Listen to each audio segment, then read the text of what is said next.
kwa watoto wote nchini Kenya, sio Kakamega peke yake. Tuelekee katika bunge la Seneti ambapo kamati ya ugatuzi na uhusiano wa kiserikali inamsikiliza imemwalika spika wa bunge la kaunti ya Isiolo Abdullahi Banticha ili kuweza kuelezea kuhusiana na masuala mbalimbali ya uongozi katika bunge hilo la Isiolo. Hebu tusikilize kamati hiyo inamhoji kuhusiana na masuala gani Banticha. And accountability involves taking the initiative to come before the Senate or any public office that has queries to raise and answer them within the law. We are not running camel farms here, Chairman. We are all serving the public. And there is no way someone can say that the Senate has no mandate to oversight the county assemblies, whereas it is the same county assemblies that come to complain to the Senate whenever they are facing serious problems, including impeachment, including lack of budgets. They come to complain to the Senate. We cannot be oversighting or waiting for shit to hit the fan for us to come and try to look for last-minute solution. We must be involved, and we are not going to be very nice about that. Chairman, I think it's very clear in our constitution that the Senate also is in charge of disputes, reviews, approves, and debates any bills concerning the counties. So if someone is saying that the Senate cannot be involved when there's a serious dispute like this, I mean, Isiolo is my neighboring county. It's a county in the north. I'm very pained when I hear that it's in a mess. There are 2 county assemblies running. There are 2 speakers. And someone is saying that the Senate should not be involved. The Senate should be involved. Because this is our business. This is our country. We must put things in order. And let's take seriously the service that we are bestowed upon to serve the people of this country. Mr. Speaker, and because there has been an interference with the legal, is it called the legislative framework of the county assemblies, that now becomes our business as the committee of devolution. So we are at the center of this matter, whether anyone likes it or not. And let us stop running things with emotions. Let us be cordial, no matter what kind of cultures we come from. Let us to behave like public officers, people of integrity, and people who have a certain responsibility and accountability, because so many people are watching us, even our children, people who want to become like you someday. It's a privilege to be in some offices and serve. And humility goes a long way, whether you are a Muslim or a Christian. So the more we work with the responsibility and humility, the more we are able to find an amicable solution and propel our counties further, especially us that are marginalized. For heaven's sake, Isiolo is one of the oldest counties in this country. It deserves to be far ahead of every other county. Thank you. Thank you. Members, I think let's hand over to Mheshimiwa. You want to say something? Sorry. Chair, I wanted to say, I think we need to hear from Senator Kamar. Professor Kamar would like to raise an important issue. The Speaker or their legal representative needs to actually help us to understand why Isiolo County Assembly is above the law. Chair, I don't want to add a lot because my colleagues have spoken. I think it's either the Assembly or the Speaker to own the letter that he has written.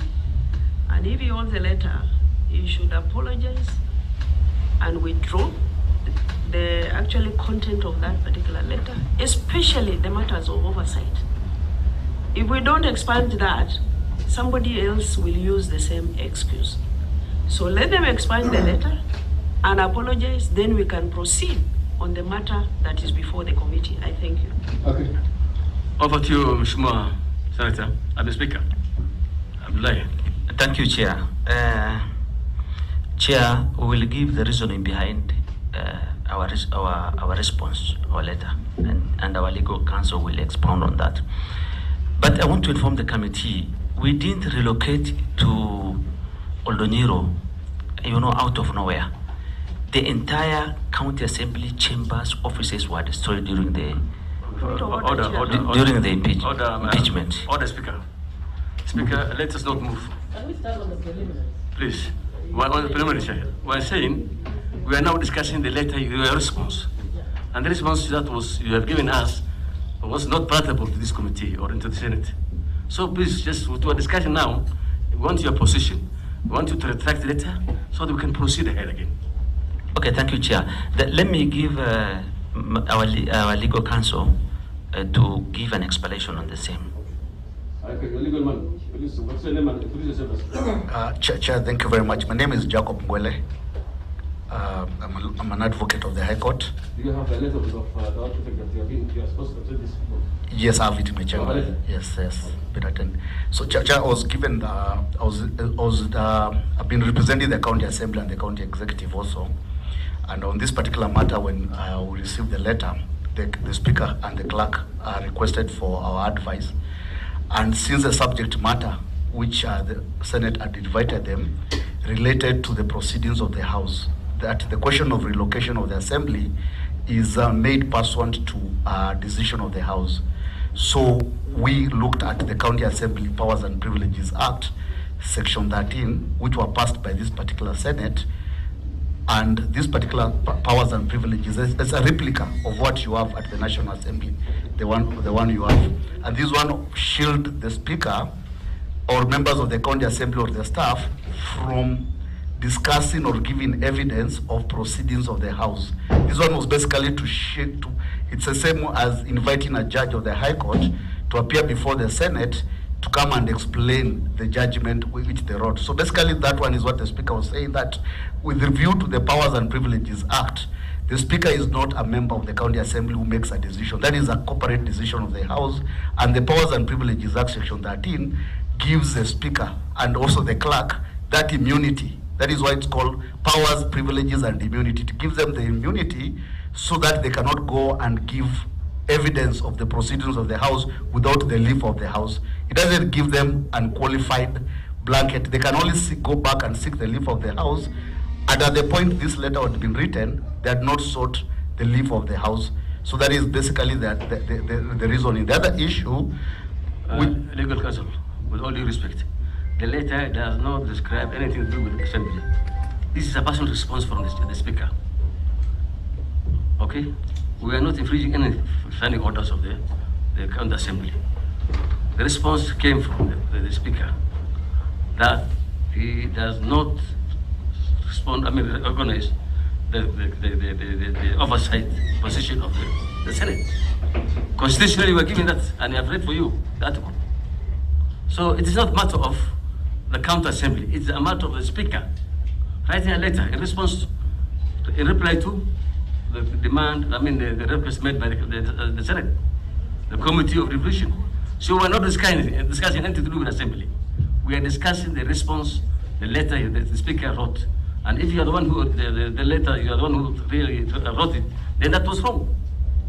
Yeah. Because you cannot infringe the Constitution. Yeah. Yeah. In addition, did the legal officer read the letter which was sent by the clerk to the Speaker? Because it is possible that they are misadvising the Speaker. The way he's talking now, I'm worried for the Speaker. Because did you read the letter that was written on the 12th of May 2026 before you adopted the letter that was responded? Because if you look at that, the questions from the clerk were so clear and so direct. The current status of renovation, the legal basis upon which you continue to stay there beyond the date. I mean, those are the ones we wanted the responses A to E, Mr. Speaker. Did your legal officer actually read? Because what he's...